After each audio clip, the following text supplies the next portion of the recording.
41페이지 보시면 이제 공급에 대해서 이제 설명이 되어 있는데, 공급도 똑같은 논리로 이제 접근하시면 돼요. 이제는 수요함수에서 논했으니까, 이제는 이제 공급함수를 이제 건드리면 돼요. 함수니까 얘도 독립변수와 종속변수 간의 관계를 논하겠죠. 근데 수요함수에서는 종속변수가 수요량이었잖아요. 여기서는 뭐가 되겠어요? 공급함수에서는 공급량의 변화를 논하고자 하는 것이 학자들의 목적입니다. 특정 재화에 대해서. 그래서 이때는 공급량을 QS로 이제 표시하게 됩니다. Quantity of Supply라 그래서 공급량 이렇게 됩니다.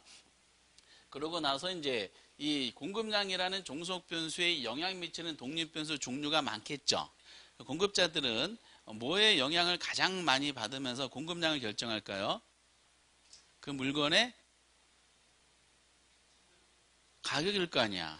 공급자도 제품 가격 가지고 영향을 많이 받을 거 아니에요. 공급량 결정할 때. 그렇죠? 근데 가격만 영향을 줄까? 아니겠지. 가격 이외에 다른 것도 영향을 주겠죠. 공급자들은 이런 물건을 만들려다 보면 생산비가 들잖아. 그 생산품 만들 때 들어가는 요소, 이걸 경제학적 용어로 생산 요소라 그럽니다. 그럼 생산 요소는 경제학의 3대 생산 요소가 유명한 게 있어요. 이런 하나하나 물건 만들 때마다 토지가 필요합니다. 토지 가격에 들어가 있고, 이런 칠판 가격도 토지 가격 들어가 있고, 그리고 인건비가 들어가 있어요. 그렇죠? 노동비가 들어가 있고, 그리고 자본, 비용이 들어가 있는 토지, 노동, 자본이 대표적인 생산 요소가 됩니다. 그러면 이런 생산품 만들 때 생산 요소를 구매해야 되겠죠. 생산 요소 가격이 됩니다. 이 생산 요소 가격이 이제 생산비라는 얘기를 많이 씁니다. 그리고 이제 기술 수준도 영향 줄까 안 줄까? 영향 주겠지. 기술 수준. 그리고 다른 재화 가격도 영향 주겠어 안 주겠어요? 주겠죠. 여기도 대체재 보완제가 나오는데, 다만 공급에서 대체재 보완제는 지금 하시면 안 돼요. 수요에서 대체재 보완제도 지금 몰라 죽겠는데 공급까지 하면은 뒤죽박죽 돼버립니다. 또 공급의 대체재 보완제는 거의 잘 되지도 않아요. 그리고 예상도 영향 미치겠지. 이거 말고도 많은 요소가 있겠죠. 그 수요랑 공통적인 것도 있을 것이고, 그리고 이제 공급에만 나오는 경우도 있을 겁니다. 이 무수히 많은 요소 중에서 우리가 크게 몇 가지로 구분하냐? 두 가지로 구분하자. 뭐하고 뭐? 그 생산하고자 하는 그 물건의 가격하고 나머지를 뭐라 그런다? 가격 이외의 요인. 얘네들을 우선 고려하라, 고려하지 말라? 고려하지 말라. 그럼 뭐만 고려하라? 가격. 그럼 가격과 공급량과의 관계가 1대1로 독립하고 종속 간의 관계가 나왔죠. 그러면은 우리가 이제 이거를 우리가 가격과 공급량의 관계를 뭐라 그러냐? 공급 법칙이라 그럽니다. 공급 법칙에 대한 개념은 가끔 나와요. 그래서 공급 법칙 할 때도 앞에 항상 가격 이외의 다른 요소는 일정하다고 보고 이렇게 하는 겁니다. 가격과 무슨가의 관계냐? 공급량과의 관계가 나올 겁니다. 그럼 가격이 상승하면은 공급량은 어떻게 될까요? 증가할까 감소할까? 공급량은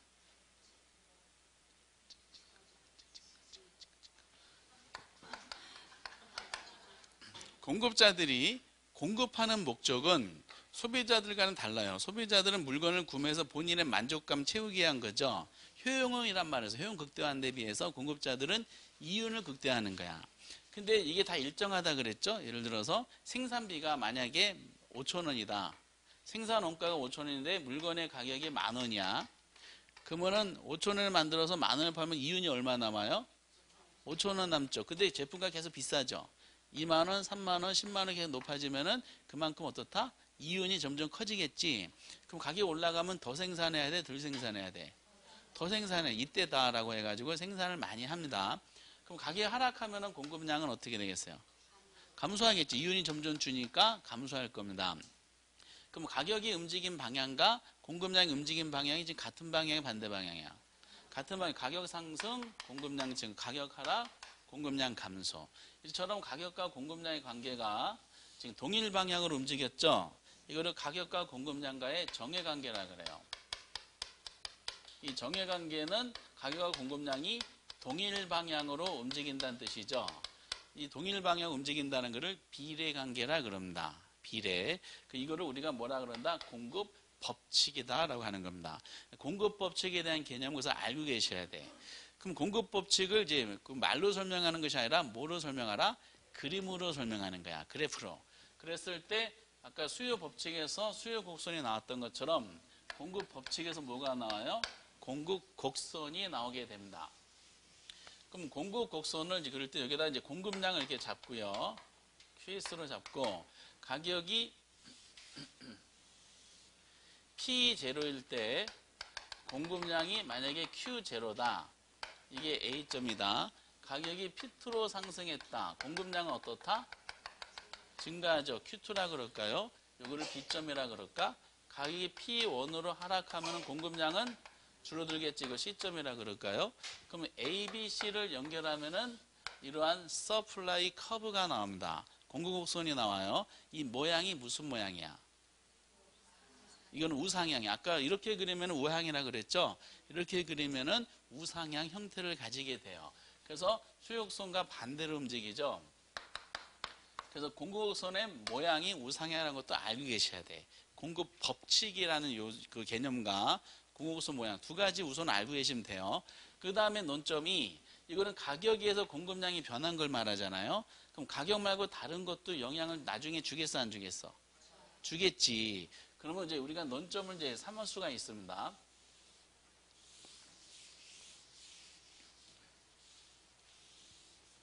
여기 보면 이제 여기도 똑같은 의미로 뭐하고 뭐가 나오냐면은 수요량의 변화하고 수요의 변화가 있듯이 여기도 뭐하고 뭐 공급량의 변화랑 공급의 변화가 존재하게 돼요.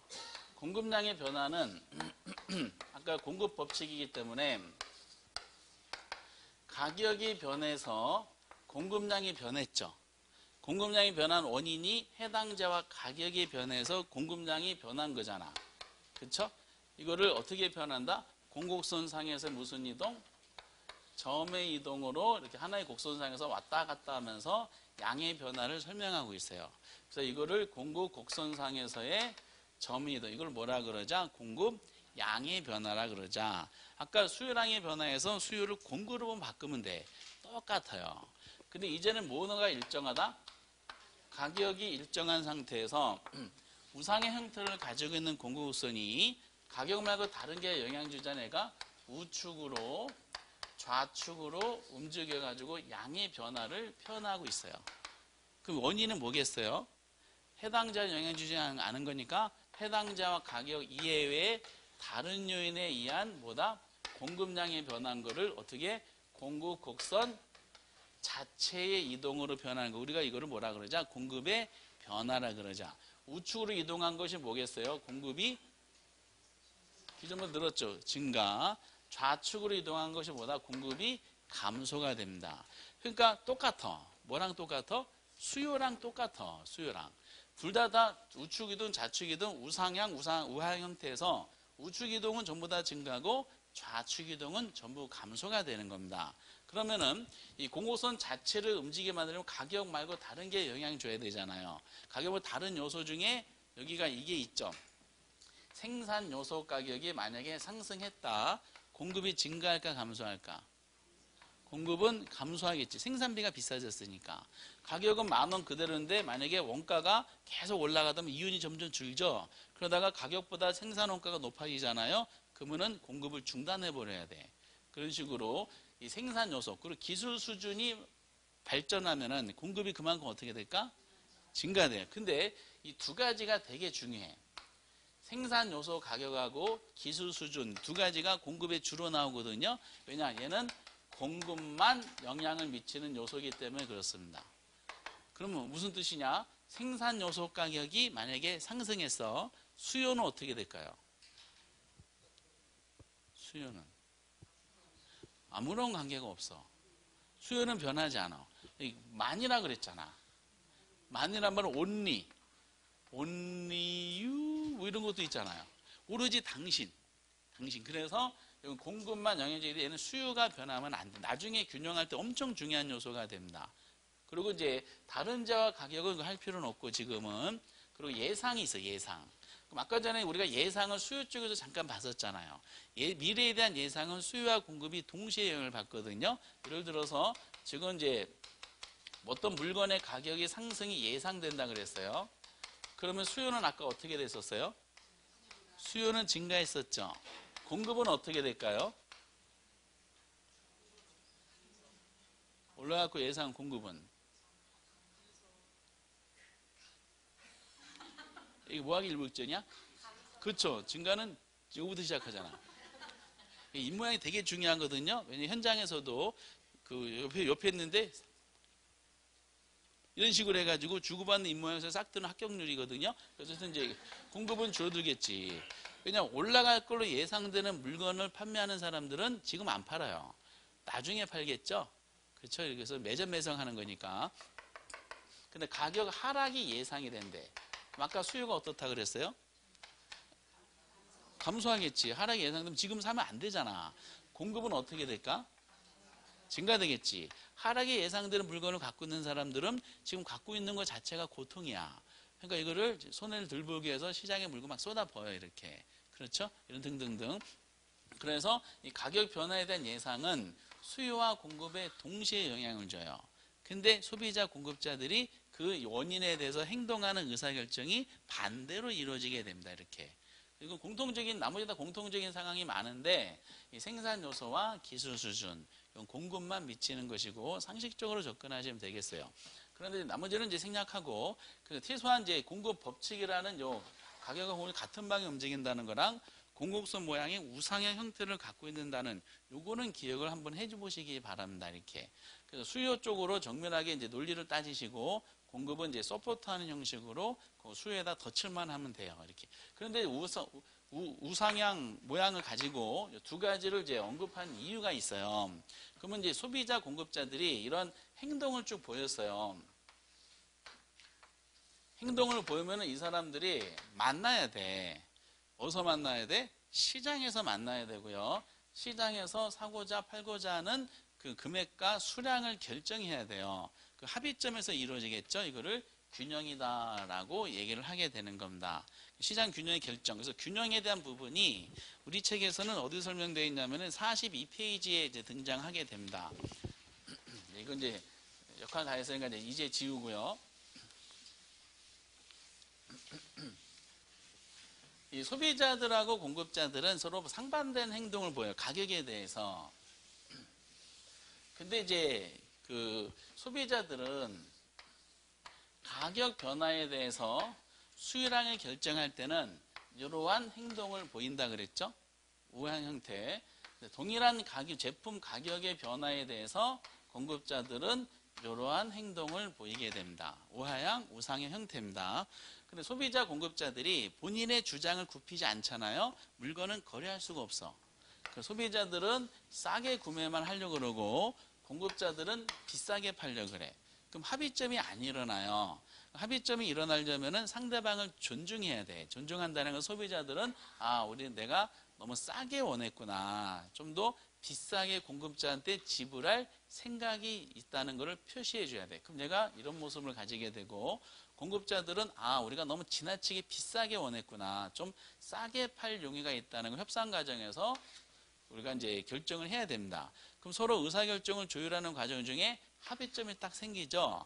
이거를 우리가 균형이다라고 얘기합니다. 그러면은 이 소비자 시장과 생산자 시장이 서로 만나야 돼요. 만나면은 하나의 이제 시장이 쭉 나오죠. 이거는 가격에 의해서 움직인 질서입니다. 가격에서 소비자는 이런 행동을 보이고 공급자들은 이러한 행동을 보이게 돼 있어요. 그러다가 서로 만나는 교차점이 있죠. 이 교차점을 균형이다라고 얘기합니다. 그러니까 서로 합의되는 지점 딱 몇 군데가 생겨. 딱 한 군데밖에 안 생기는 거야. 그때 우리가 쓰는 용어에 대해서 종축은 가격은 똑같죠. 근데 이 횡축에 대해서 쓰는 용어가 여기는 양을 잡아야 돼 무조건. 근데 수요만 그릴 때는 수요량이었었고 공급만 그릴 때는 공급량이었잖아. 같이 그리면 이게 횡축이 거래량이 됩니다. 이만큼 거래가 된다는 뜻이야. 그러면 이제 균형점하고 가격축을 연결한 지점을 P0라 그러면 이거를 균형 가격이다라고 얘기를 하게 됩니다. 가격에다 균형 붙여야 돼. 균형가가 딱 한 군데가 생긴다 그랬어요.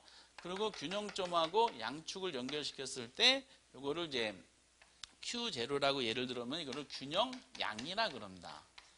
세 글자로 쓸 때는 균형량이고 5글자로 쓸 때는 균형거래량이라 그럽니다. 그럼 경제학적으로 이 균형이란 무슨 뜻이냐라는 거야.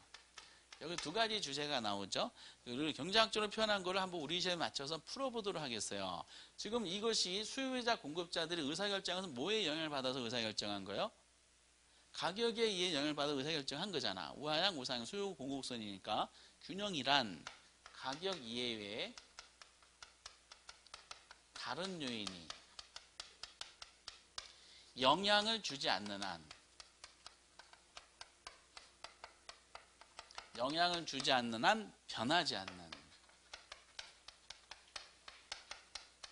변하지 않는 안정적인 상태. 요거를 우리가 균형이라 그래요. 그 두 가지 방향이 있어요. 가격 이외에 다른 요소가 영향 주지 않으면 균형점은 변한다, 안 변한다? 안 변한다는 거야. 영향 주지 않으면. 변하지 않는 안정적인 상태라 그랬잖아. 이걸 균형의 결정이라 그래요. 그런데 그 거꾸로 가격 위에 다른 요소가 영향을 주면 어떻게 될까? 균형은 변화가 됩니다. 이걸 균형의 이동이다라고 그럽니다. 우선은 이제 여기 영향 주지 않는 걸 먼저 논하는 거예요. 그러면은 이제 우리가 이 균형 가격 상태에서 특징이 뭐냐면 나중에 계산 문제 풀 때 엄청 중요한 요소인데 균형 상태에서는 소비자들이 구매하고자 하는 가격, 이거 수요자 가격이라 그럴까요? 공급자들이 판매하고자 하는 가격, 공급자 가격이라 그럴까요? 얘네들이 서로 어떻게 될까? 균형 가격 상태에서는 사고자 하는 가격과 팔고자 하는 가격이 같을 수밖에 없죠. 지금 똑같잖아 지금. 그렇죠?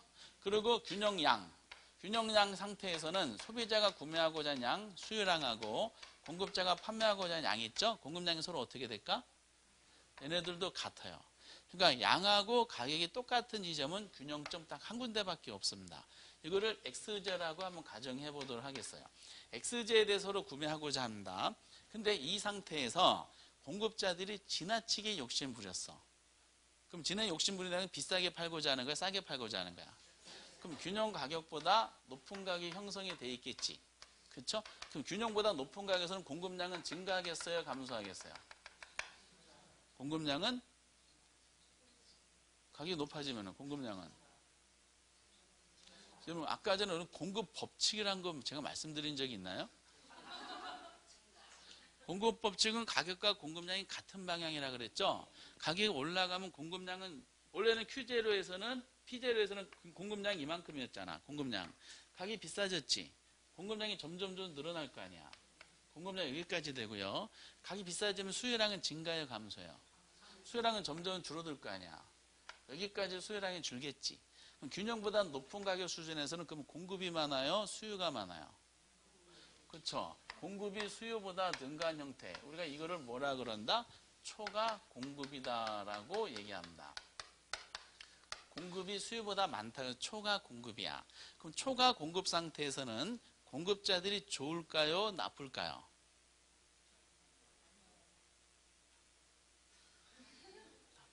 당연히 나쁘겠지. 가격이 비싸지니까 공급자 이만큼 생산했을 거 아니야.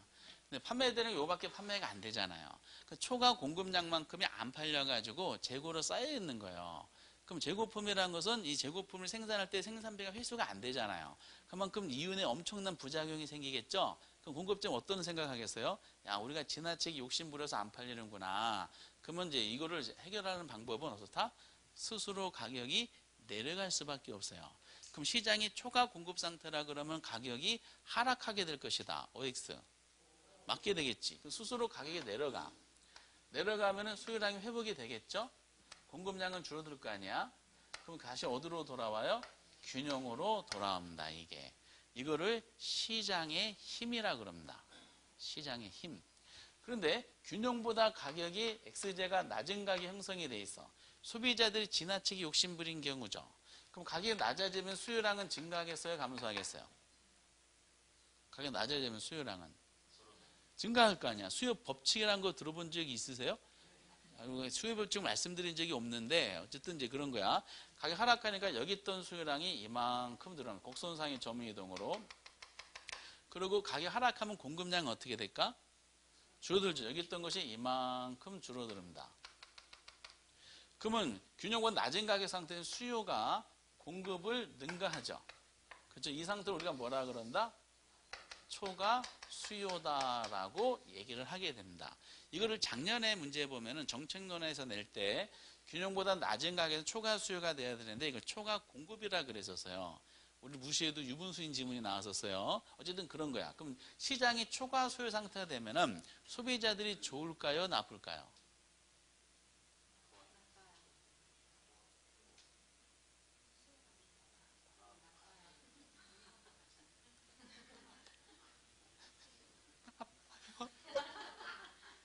소비자들은 본인이 원하는 물량이 공급이 안 되다 보니까 생활이 너무 불편한 거야. 화장지를, 두루마리 화장지를 소비자들은 10원에 원해. 근데 공급자들은 이거를 10,000원에 팔아야 돼. 그럼 소비 지나치게 욕심부리니까 두루마리 화장지가 공급이 안 돼요. 그럼 생활이 불편한 거야. 그리고 이제 된장찌개를 소비자들은 1원에 원하는데 공급자들은 이거를 10,000원에 팔아야 돼. 그러면 소비자 워낙 지나치게 싸게 원하니까 된장찌개 공급이 안 돼. 그러니까 소비자 지나치게 싸게 원하면은 그 물자가 공급이 안 되니까 생활이 너무 불편한 거예요, 이렇게. 그럼 충분한 생활의 여유를 가지려면은 공급자들한테 우리가 욕심 부렸군요. 좀 더 높은 가격을 지불할 생각이 있으니까 물자를 충분히 공급해 주시 바랍니다. 라고 표시할 수밖에 없어. 가격 올라가면 공급량이 회복이 되고요. 쓸데없는 수요량 줄어들어서 다시 어디로 돌아와? 균형으로 돌아오게 된다. 이거를 시장의 힘이라 그럽니다, 이게. 그래서 시장이, 그래서 낼 거 많지가 않아요. 시장이 초과 공급 상태라 그러면 가격이 하락할 것이고, 시장이 초과 수요 상태가 되면 가격이 어떻다? 앞으로 상승하게 돼요. 어디까지? 균형 상태까지. 그래서 일시적으로 초과 수요, 초과 공급이라 그래서 수요하고 공급이 불균형이 일어났잖아요. 근데 결국 어디로 돌아온다? 균형으로 돌아오는 시장의 힘이 작동을 해서 가격 말고 다른 게 영향 주지 않고 오로지 가격에 의해서만 움직이잖아요. 이 균형 상태는 결국 변하지 않는다 그래서 안정적인 상태다라고 얘기를 하게 되는 겁니다. 그 모습이 이제 43페이지 약간 그려져 있는 거예요. 그런데 여기서 문제가 많이 안 나오고요. 함수 문제 말고는 안 나오는데 이제는 뭐죠? 가격 이외의 다른 요소가 영향을 주게 돼. 그럼 아까 가격 말고 다른 게 영향 주면은 곡선이 어떻게 됐었어요? 움직였었죠. 이 수요의 변화, 공급의 변화 있었잖아. 곡선이 우측 좌측 움직였었잖아요. 균형 상태가 이루어진 모습에서 이제는 이제 다른 요소가 영향 주기 시작하네. 수요 곡선이 우측 좌측으로 이게 움직이게 돼요. 가격 말고 다른 게 영향 주니까 외부적인 충격이 가해지는 거야. 공곡선 자체가 그러니까 우측 좌측으로 움직이는 것이 여기다 영향을 주게 돼요. 그러면은 곡선 자체가 우측 좌측 막 움직이다 보면은 새로운 균형이 생겨요. 그럼 새로운 균형이 생기면 기존의 균형과 비해서 변하는 것은 두 가지가 변해. 시장에서 균형 가격은 어떻게 변하고 균형 거래량 어떻게 변하는지 요거에 대한 질문이 균형의 변화, 이동입니다. 43페이지 하단부부터 시작해서 그 다음 페이지 44페이지에 가장 중요한 내용이 들어가 있어요. 균형의 이동에 대해서 한번 보도록 하겠습니다. 균형 이동. 그러면은 이제 최초의 균형 상태를 이제 두 개를 한번 그려볼게요. 가격에 의해서 여기서 P0, Q0가 균형의 최초 균형이 이루어졌고요. 하나 더. 나중에는 이걸 습관적으로 그리셔야 돼. 시장을 항상 이렇게 그리셔야 됩니다. 그러면 균형 가격과 균형 거래량이 이제 이렇게 이루어진 모습입니다. 얘네들이에요. 그럼 다른 요소가 충격적인 결국 변하지 않았었죠? 다른 요소가 충격을 줘. 어떻게 충격 주는데 했더니 문제를 낼 때 수요와 공급이 변할 거 아니야. 그렇죠? 근데 수요와 공급 중 한쪽만 변하는 경우가 있어요. 그 한쪽만 변하는 경우가 있으면은 둘 다 변하는 경우도 있겠죠. 근데 한쪽만 변하는 경우가 문제의 90% 이상의 출제가 됩니다. 그 이유가 왜 그럴까 봤더니 이 경우만 아셔도 둘 다 변하는 경우가 해결이 되기 때문에 그렇습니다. 그래프를 그려서 하시면 돼. 한쪽만 변하는 경우가 그 조합이 4개가 나와. 4개가 나와서 이거를 경제학에서는 수요 공급의 4대 법칙이다라고 하는 경우도 있어요. 그럼 예를 들어서 수요가 증가했어. 그럼 아까 수요가 증가하면 어느 쪽 움직였었어요? 우측으로 움직였어요? 아니면 우측으로 움직였었어? 우측으로 움직였어요. 잘 아시네요. 다 잊어버리지 않으셨네. 공급은 불변이야. 이 말은 공급 불변이란 말은 공급 곡선이 움직여서 안 움직였어? 안 움직인 거야. 그러니까 공급을 변화시킨 요소는 없었고 오로지 수요만 변화시킨 요소가 있었다는 거예요. 그러면 시장에서 변하는 것은 균형 상태가 변한다는 거죠. 균형 상태가 변한다는 것은 균형 가격하고 균형 거래량이 변한다는 뜻이야. 그럼 균형 가격은 어떻게 될 것 같아요? 여기서 이제 쓰는 용어가 가격이 변하는 것은 가격은 종축으로 움직이는 겁니다. 종축으로 움직이는 가격은 것은 상승과 하락으로 변하고요. 거래량이 변하는 것은 횡축으로 움직이는 거야. 그래서 거래량은 증가, 감소로 변합니다. 그럼 수요만 증가했어요. 공급은 그대로. 그럼 가격은 상승해요? 그대로 변하지 않아요? 아니면 하락해? 상승하게 돼. 그럼 거래량은 증가할까? 불변일까? 아니면 감소할까? 거래량은.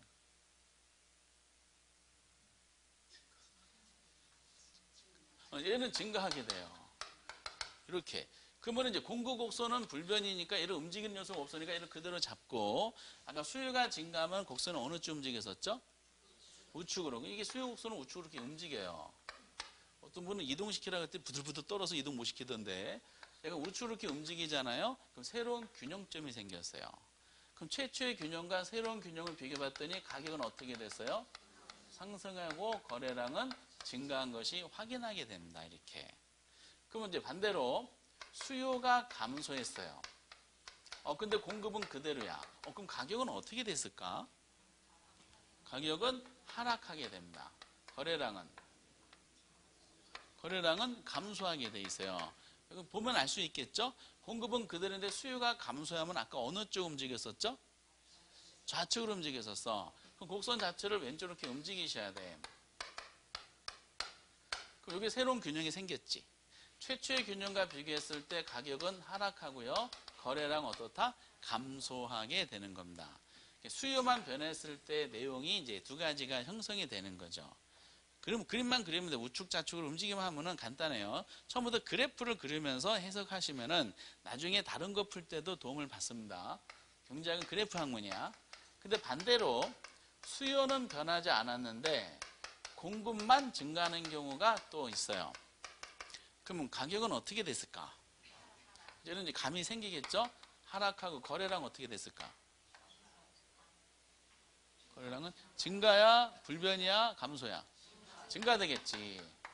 왜냐하면 수요는 그대로니까 이걸 움직이면 안 되죠? 공급이 움직여야 돼. 아까 증가는 어느 쪽 움직였었어요? 우측으로. 이게 공급을 움직여야 되니까 얘를 이렇게 우측으로 움직이는 거야. 그럼 새로운 균형이 여기 생겼어요. 그렇죠? 그러면 기존 균형과 비교했을 때 가격은 어떻게 됐다? 하락하고 거래량은 증가하는 게 확인하게 됩니다. 이렇게. 그럼 반대로 수요는 그대로인데 공급이 감소하는 경우가 있을 수가 있겠죠. 그럼 가격은 어떻게 됐을까? 가격은 상승하고 거래량은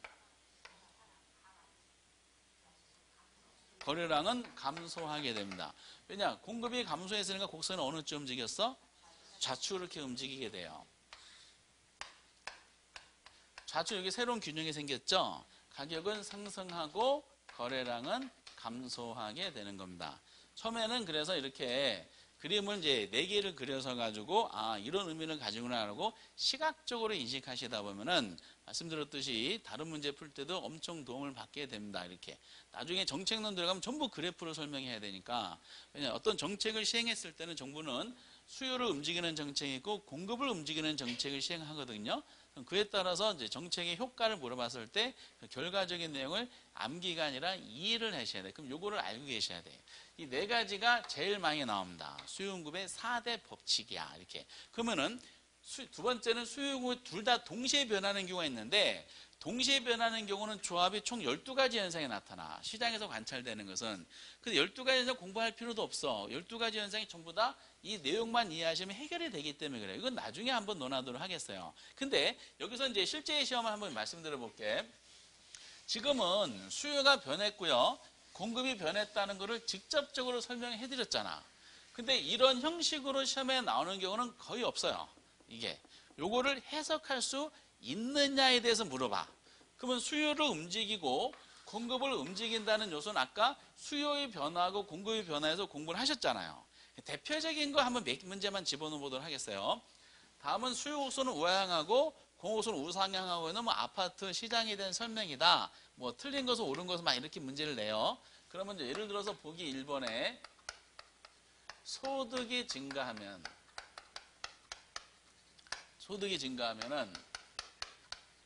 균형 가격은 상승하고 균형 거래량은 증가한다. 이런 형식으로 지문을 만들어요. 출제위원이. 이런 형식이 5개가 있을 때 이게 O냐 X냐를 판단하는 거야. 그러면 OX.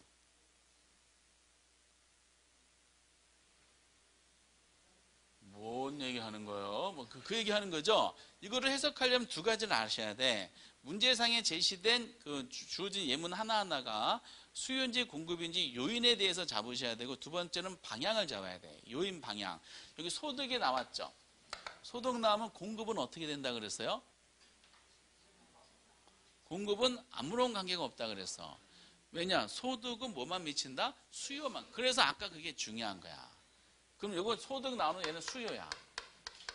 그리고 증가야. 일반적으로 물어보는 거예요. 그럼 증가니까 소득의 방향이 증가냐 감소냐 따져봐야 되죠. 그러면 이제 소득이 증가했으니까 수요가 증가해야 돼, 감소해야 돼? 증가해야 되지. 일반 정상적으로 내는 거니까.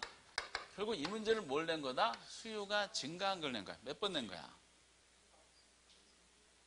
1번을 낸 거야, 1번. 그러면 균형가격이 어떻다? 상승 거래량이지. 그림상 머릿속에 이 그림을 그린 다음에 수요가 증가했구나. 그럼 우측으로 움직이면 가격은 상승 거래량 증가. 1번을 낸 겁니다. 이렇게. 오케이? 그리고 가장 많이 나오는 2개의 지문을 한번 보도록 하겠어요.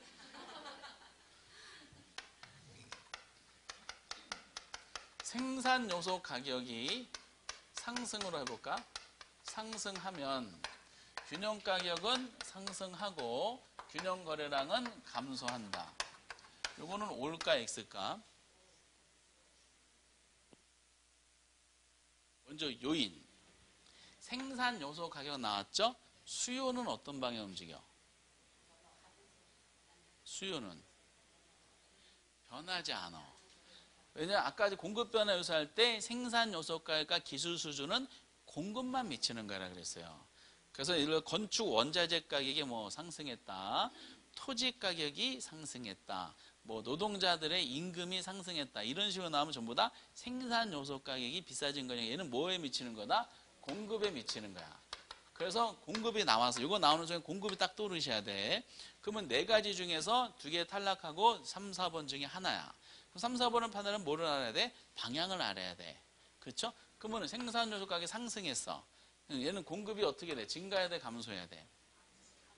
그렇죠? 생산비가 높아야 되니까 생산을 많이 못할 거 아니에요. 그래서 공급이 어떻다? 감소하게 돼. 몇 번 낸 거야? 4번을 낸 거야. 그럼 아까 공급은 감소시켰을 때 저 모습이 있죠? 저걸 연상하시면 돼.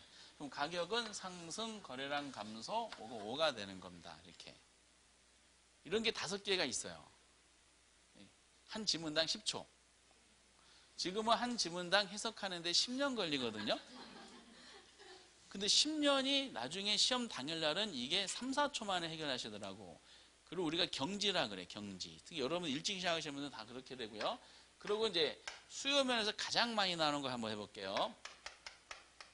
수요 면에서 대체 주택 가격이 상승하면 이렇게 냈어요. 왜냐? 대체제라는 것은 수요도 있고 공급도 있기 때문에 균형 문제 낼 때는 이것이 수요인지 공급 명시해 줘야 돼. 그러면은 균형 가격은 상승하고 균형 거래량은 증가한다. 이게 O냐 X냐를 또 판단하는 거야. OX. O?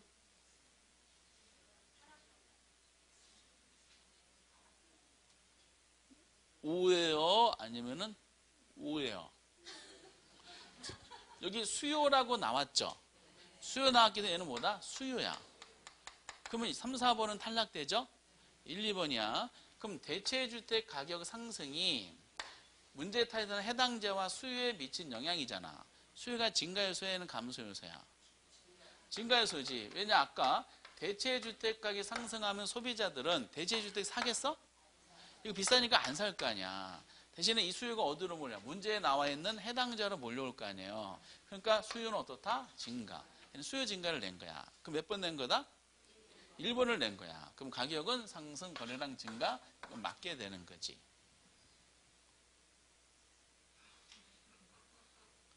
뭔 얘기야? 그 얘기 아니지. 맛배기만 보는 겁니다. 이게 계속 연습하는 거니까. 한번 볼까? 그냥 분위기 짜니까 하나 더. 건축 기술이 발달하면 균형 가격은 상승하고 균형 거래량은 증가한다. 요건요.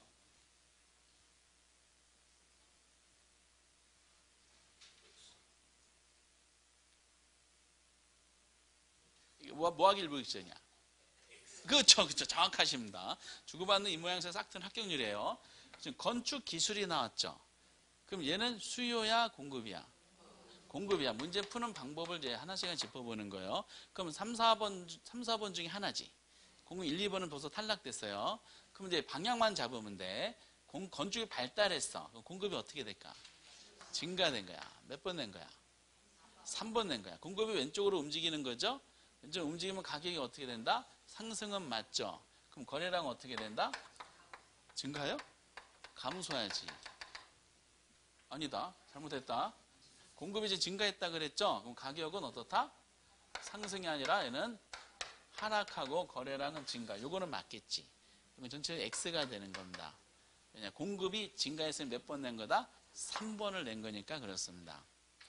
확인할 수 있겠어요? 예. 그래서 이게 이런 식으로 우리가 단순하게 수요 증가 공감소, 수요 감소, 공급 감소 이런 식으로 해가지고 이렇게 하는 것은 그래프적으로 한번 연습을 해보시라는 것이고 학원에서 연습해드리는 것은 실제 시험에 나오는 이 내용들을 지문을 만드는 거예요. 말씀드렸던 것처럼 이게 이제 경제학 시험처럼 다양성이 있게 나오진 않고 맨날 같은 지문만 이제 계속 반복적으로 나오게 되기 때문에 그 패턴을 아마 연습하게 될 거예요. 그리고 이거를 이제 암기할 게 있어 없어요? 암기할 게 없어. 그럼 여기서 이 균형에 대한 논리를 이걸 문제를 이해하시는 뭐에 대한 해석이 먼저 있어야 돼요. 아까 수요의 변화 요소하고 공급의 변화 요소 있었죠? 요거를 알면은 이것도 푸는 거고 이걸 모르면은 이것도 틀리는 거야. 동시에 틀려요. 이렇게. 그리고 이거를 모르면 나중에 정책론 문제도 2문제 이상 틀려요. 그러니까 거꾸로 이걸 다 이해하시면은 10점 이상이 갑자기 쫙 올라간다는 거예요. 쫙. 그래서 이런 내용을 가지고 시험에 출제한다는 그 감만, 유형만 알아두셨으면 좋겠어요. 그리고 이제 그 기초적인 걸 한번 봤고요. 1월달에 기본을 다시 한번 설명하고 마지막에 나오는 탄력성에 대한 논리는 되게 어려운데 설명이 지금 이제 좀 조금 이 해석하기가 좀 어렵게 되어 있기 때문에 이거 보시면 안 될 것 같더라고요. 이게 이제 봐도 뭔 말인지 모르게 돼 있어요. 그래서 이건 기본서 나오면 한번 해보도록 하고 그 뒷부분은 지금 하지 마시기 바랍니다. 그럼 여기까지가 수요 공급의 오늘 엄청 중요한 주제를 한번 살펴봤어요. 그래서 오늘의 주제는 뭐냐면은 아까 말씀드렸던 수요에서의 뭐다? 대체제, 보완제. 요거를 한번 잘 되게 돌아가셔서 요것만 한번 복습 한번 해보셨으면 좋겠습니다. 다음 주 3주차 때는 수요와 공급이 이루어지는 장소 있죠? 그 장소를 뭐라 그러냐? 시장이라 그래요. 3주차 때 주제는 부동산 시장을 논하게 될 텐데 부동산 시장이 뭔가 독특한 특성이 있어요. 시험에 아주 자주 나오는 건데 부동산 시장의 특성을 주제로 기본으로 해가지고 이거로 해서 파생되는 몇 가지 주제를 한번 더 부차적으로 한번 해보도록 하겠습니다. 다음 주는 지금 그래서 어디 보냐면은 53페이지 보면은 부동산 시장론 있죠? 시장론에 대한 아주 중요한 기본을 한번 살펴보도록 하겠습니다. 예습을 하실 필요는 없어요. 읽어보셔도 고통만 느끼시는 주제이기 때문에 그냥 보지 마시고 가벼운 마음으로 오셨다가 다 잊어버리고 가벼운 마음으로 돌아가시기 바랍니다. 그래서 1주차 때 복합개념 부동산, 오늘의 2주차 때는 대체제, 보완제 이렇게 해놓고 두 가지 하나씩만 매주 하나 보시기 바랍니다. 다음 주에 시장론으로 다시 찾아뵙도록 하겠어요. 오늘 여기까지 하도록 하겠습니다.